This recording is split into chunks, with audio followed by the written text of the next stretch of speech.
धरती का सबसे घना, सबसे खतरनाक और सबसे रहस्यमय जंगल, जहां सूरज की रोशनी भी जमीन तक पहुंचने से पहले डर जाती है।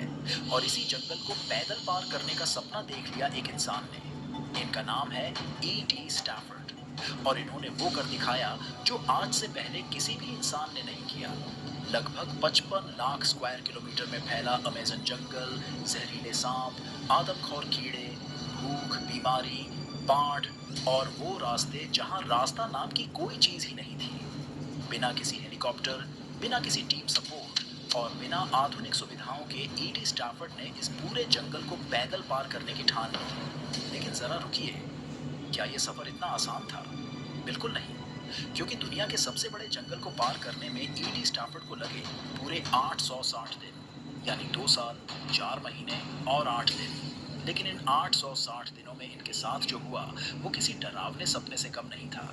कभी जहरीले मेढक, कभी खून चूसने वाले कीड़े, कभी ऐसी जनजातियां जिनसे दुनिया आज भी डरती है। ऐसे जीव जिनका अस्तित्व अगर किसी और जंगल में होता तो शायद रोज सैकड़ों हादसे सुर्खियों में होते। लेकिन इनके सफर में अमेजन जंगल का वो राज खोला जो आज से पहले ना किसी ने सुना था और ना किसी ने देखा था।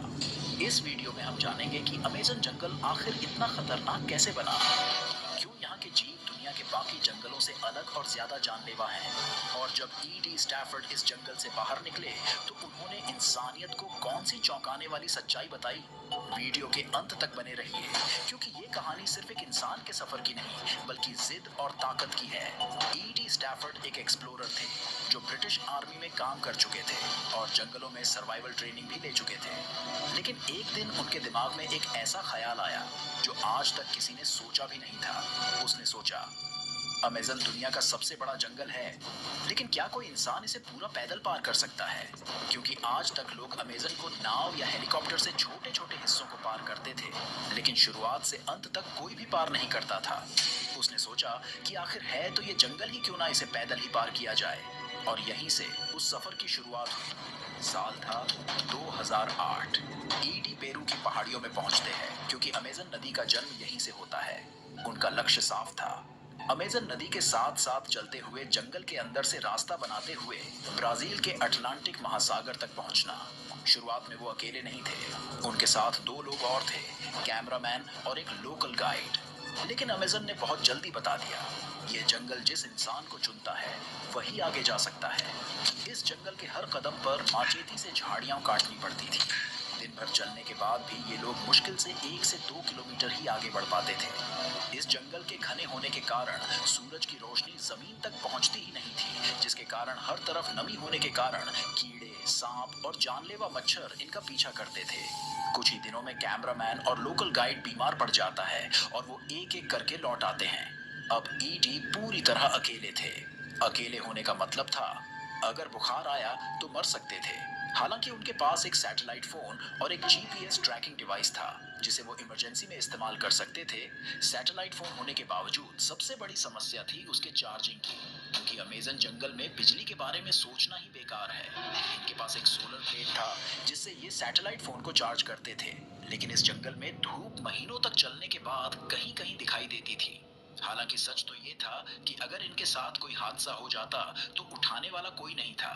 अगर ये नदी में बह जाते तो बचाने वाला कोई नहीं था। यहाँ की बारिश बारिश नहीं बल्कि सजा थी। कई कई दिन लगातार पानी बरसने की वजह से जमीन दलदल बन जाती थी और रास्ता ही गायब हो जाता था। कई बार उन्हें अपने बैग को रस्सी से बांधकर तेज बहती नदी तैरकर पार करनी पड़ती थी, जहाँ पिरान्हा, मगरमच्छ और एनाकोंडा रहते थे। भूख, बीमारी, दर्द और खाना हमेशा समस्या रहा। कभी ये सिर्फ चावल, कभी सूखी मछली और कभी कुछ भी बिना खाए सोना पड़ता था। पैरों में फोड़े हो गए थे, चमड़ी गलने लगी थी, जोंकें खून चूसती रहती थी। एक बार इनके शरीर का संक्रमण इतना बढ़ गया कि चलना नामुमकिन लगने लगा। लेकिन E.T. जानता था, रुकना मतलब मरना। इनके लिए यहाँ की जनजातियां सबसे बड़ा डर का कारण थी। कई बार उनका सामना अलग थलग जनजातियों से हुआ। कुछ ने मदद की, कुछ ने चुपचाप देखा और कुछ की आंखों में साफ चेतावनी थी, यहाँ से निकल जाओ। एक गलत इशारा, एक गलत कदम और कहानी वहीं खत्म। कई रातें उन्होंने इसी डर में काटी कि अगली सुबह देख पाएंगे या नहीं। जब सफर अपने सबसे कठिन हिस्से में था तो ब्राजील के अंदर ईडी की मुलाकात गाडियल सांचेज रिवेरा नामक व्यक्ति से होती है। गाडियल अमेजन में पला बढ़ा था। उसे जंगल के नियम आते थे। वो शिकार जानता था, खाने के पौधे पहचानता था और सबसे बड़ी बात, वो अमेजन से डरता नहीं था। उसने ईडी की हालत देखी और कहा, मैं तुम्हारे साथ आखिर तक चलूंगा। अब दोनों साथ थे। जब ईडी टूटता, गडियल संभालता। जब रास्ता खतरनाक होता, गडियल आगे चलता।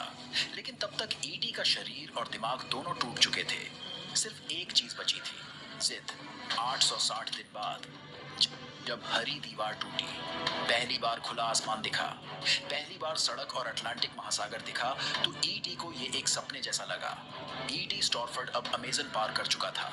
वो बन गया दुनिया का पहला इंसान जिसने पूरे अमेजन जंगल और नदी को पैदल पार किया। चलिए अब देख लेते हैं कि इस जंगल की खासियत क्या है और ये इतना बड़ा बना कैसे। आज से लगभग 10 से 15 करोड़ साल पहले दक्षिण अमेरिका बिल्कुल अलग दिखता था। न अमेजन नदी थी, न घना जंगल, न ये हरियाली। यह इलाका ज्यादातर सूखा मैदान और दलदल था। लेकिन फिर धरती के अंदर कुछ बहुत बड़ा हुआ। धरती की टेक्टोनिक प्लेट्स टकराईं और एंडीज माउंटेन्स धीरे धीरे ऊपर उठने लगे। इन पहाड़ों ने 3 चमत्कार कर दिए। हवा का रास्ता बदल दिया, बादलों को रोक लिया और बारिश को जन्म दे दिया। अब बादल पहाड़ों से टकराकर लगातार बारिश करने लगे। पहाड़ों पर गिरा पानी नीचे की ओर बहने लगा। छोटी बनी धाराएं नदियों में बदली। पेरू में 2 बड़ी नदियां बनी, पहला मरान्योन रिवर और दूसरी उचायाली रिवर। जब ये दोनों नदियां नाउटा के पास मिली तो जन्म हुआ अमेज़न रिवर का। यानी अमेज़न नदी एक नहीं, 2 विशाल नदियों की संतान है। आपको तो पता ही होगा कि समुद्र के पानी का जो भाप होता है वही बादल बनकर बरसता है। लेकिन अमेज़न जंगल की कहानी में अलग ट्विस्ट है। जैसे जैसे जंगल बढ़ा, पेड़ों ने नमी को हवा में छोड़ा। हवा नम होती गई, बादल बनने लगे। इसे रेन रिसाइकलिंग कहते हैं। मतलब अमेज़न जंगल खुद अपनी बारिश बनाता है। इसीलिए यहाँ साल भर नमी रहती है और जंगल मरता नहीं। इसके विशाल बनने के पीछे एक नहीं बल्कि 1100 से अधिक सहायक नदियों का योगदान है। इन नदियों का पानी और बारिश का पानी पेड़ों को मरने ही नहीं देता बल्कि उनकी संख्या को लगातार बढ़ाता रहता है। इसीलिए ये जंगल इतना विशाल है। यह जंगल दिखने में हरा भरा है, लेकिन असल में यह जिंदा शिकारी है। यहाँ खतरा छिपकर नहीं आता। ये हर पत्ते, हर पानी की बूंद और हर सांस में मौजूद होता है। अमेज़न में दिन और रात का फर्क समझ में नहीं आता। पेड़ इतने घने हैं कि दोपहर में भी अंधेरा लगता है। नमी इतनी है कि कपड़े सूखते नहीं, घाव भरते नहीं और शरीर हमेशा कमजोर रहता है। यहाँ इंसान थकता नहीं बल्कि धीरे धीरे गलता है। अमेज़न की जमीन पर कदम रखते ही आप सांपों की दुनिया में आ जाते हैं। यहाँ ऐसे सांप हैं जिनका जहर कुछ मिनटों में दिल बंद कर देता है। कुछ ऐसे हैं जो काटते भी नहीं, बस चुपचाप लिपटते हैं और तब तक दबाते हैं जब तक सांस बंद न हो जाए। घास में कदम रखा और अगर आवाज नहीं आई तो समझिए चेतावनी नहीं मिलेगी।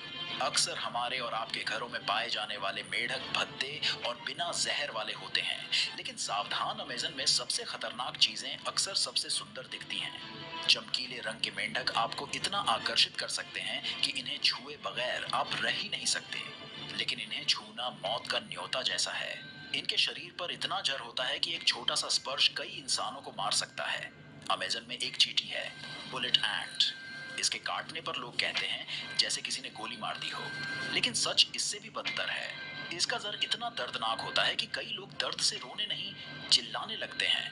दर्द मिनटों का नहीं बल्कि कई घंटों तक रहता है और कुछ मामलों में पूरा दिन भी। अमेज़न की कुछ जनजातियां मर्दानगी की परीक्षा के लिए इन चींटियों के दस्ताने पहनती हैं और अपने आप को इनसे कटवाती हैं, जो वाकई में हैरानी की बात है।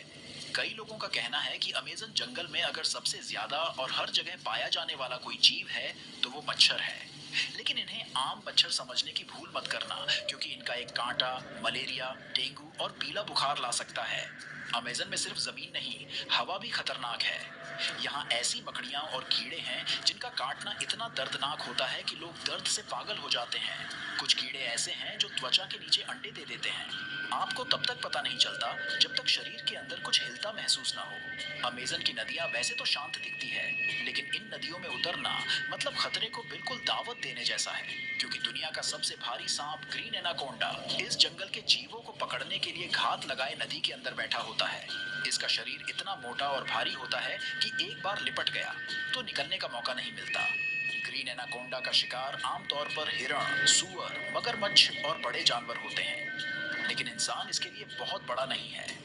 अमेज़न में दर्ज कई घटनाएं बताती हैं कि अगर इंसान अकेला हो, पानी में हो, तो वह भी शिकार बन सकता है। अमेज़न में उत्तर दक्षिण समझ में नहीं आता। पेड़ एक जैसे, जमीन एक जैसी, आसमान दिखता नहीं। कई लोग सीधे चलते हुए भी गोल गोल घूमते रहते हैं और खुद को पहचान नहीं पाते। दिन में जो जंगल शांत लगता है, रात में वही जंगल जिंदा हो उठता है। हर दिशा से आवाजें आती हैं, कुछ चलने की, कुछ उड़ने की और कुछ ऐसी जिन्हें इंसानी दिमाग समझ नहीं पाता। नींद यहाँ दुश्मन है, क्योंकि सोते समय आप सबसे कमजोर होते हैं। अमेज़न जंगल के नीचे सिर्फ मिट्टी नहीं, बल्कि अरबों साल पुरानी चट्टानें हैं, जिनके अंदर सोना, बैक्साइट और रेयर अर्थ एलिमेंट्स होने की पूरी संभावना मानी जाती है। वैज्ञानिकों ने सैटेलाइट और जियोफिजिकल सर्वे से कुछ इलाकों में खनिज समृद्ध संरचनाओं के संकेत भी पाए हैं, लेकिन पूरे अमेज़न को कभी गहराई से एक्सप्लोर नहीं किया गया। इसकी वजह है घना जंगल, दुर्गम इलाके, आदिवासी क्षेत्र और यह डर कि ज्यादा खुदाई से धरती का सबसे अहम बारिश सिस्टम टूट सकता है।